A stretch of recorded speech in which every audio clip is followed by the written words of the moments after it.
Hey everyone, welcome to Lake August Gardens. I'm LaMont Wheat.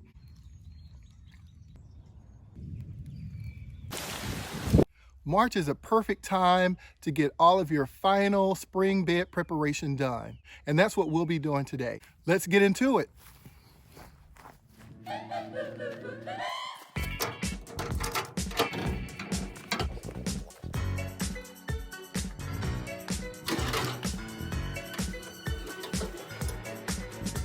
First up today is the red stem dogwood. You guys know from a previous video that these must be cut before they start putting on new growth so that they're forced to send up new stems.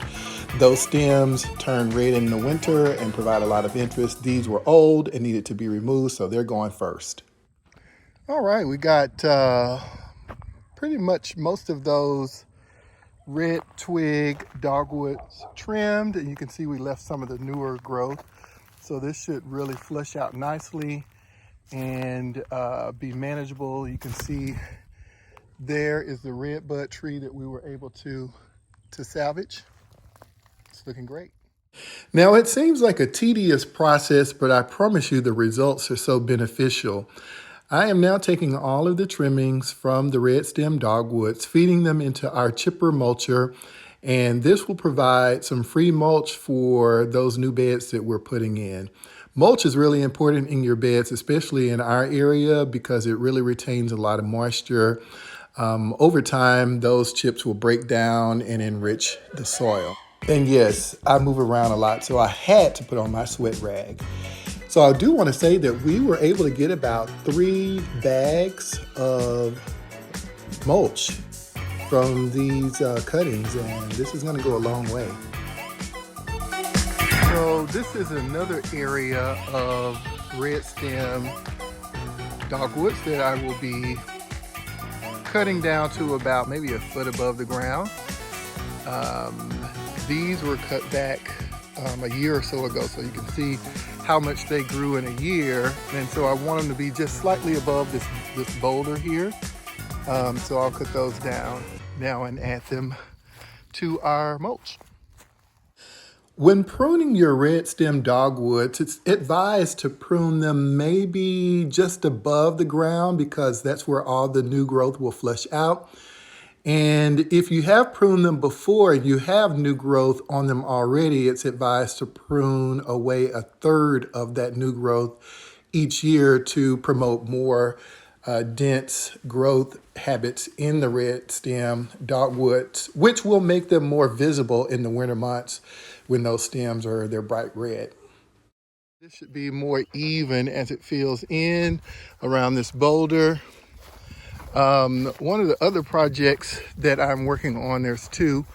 One is this entry bed here. I am creating a video of building this from nothing. So there were just the 3 pecan trees that we salvaged, and now you can see there's some perennials and grasses and different things in this bed. And so what I'm going to be adding our mulch to is to this bed. So all of the mulch that we're creating today will go in this entry bed, and as well as this bed here. So from the back, we got 3 bags of compost. Kyra, stay over here.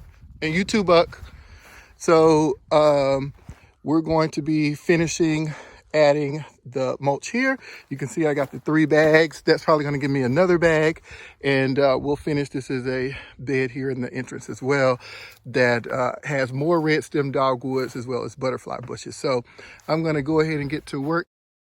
Yeah, I wanted to share a little bit about this garden. So this garden is actually an entrance into the main event space as well as the Juliet garden, which goes just beyond where I am, where we talked about in a previous video, where we're going to put in the bridge and put in the Southern Louisiana style garden. This bed, I've put in some butterfly bushes, I've put in a Chinese snowball bush, and a few perennials. So I can't wait to show you what it will look like in the summer. But so far, cleaning it up and dressing it up with these wood chips is amazing. It also does have in some red stem dogwoods, as you can see. All All right, so we got the red stem dogwoods all pruned. Now we're gonna move on to the grasses. I have my shears, and you can see there's lots of different grasses out here. Some red fountain grass, which some of that is annual. It won't come back, so I'll cut it down to the ground. Also, there is some miscanthus and other various grasses. So we're just gonna snip all the grasses back throughout the garden and get them ready for their new growth that will flush out. Okay, I'm gonna need y'all to stop judging my sweat rag. It's actually a t-shirt that I just kind of tied. I have a bald head, so I sweat a lot and that helps. Maybe I should get some headbands. Anyway, these are some amazing grasses. I really encourage you guys to incorporate grasses in your landscape if you don't have any. They really create a lot of nice summer interest, and as you know, moving into the fall, they all bloom with those nice plumes. I usually leave them up during the winter because I think they add a little interest there, especially if you get snow where you are. It's really beautiful to see the grass with the snow on it, and it just anchors a little bit of structure. Especially for us, these gardens are starting their second growing season. And so they are still lacking a little bit of that maturity, the canopy, and some of the structure. So the grass really helps in that. Ajuga, that's what you see there at the base of that butterfly bush. I shot a video about that. You should check it out.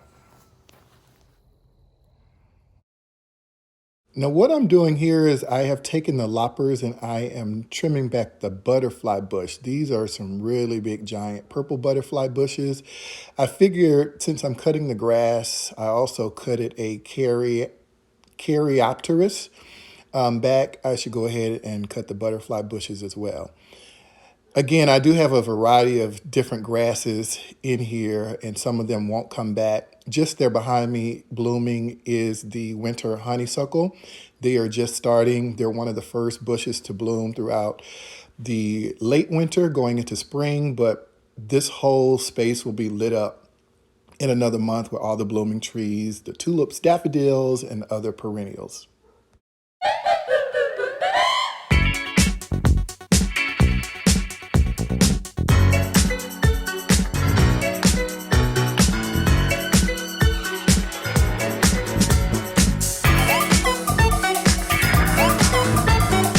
Like that, y'all, we are complete.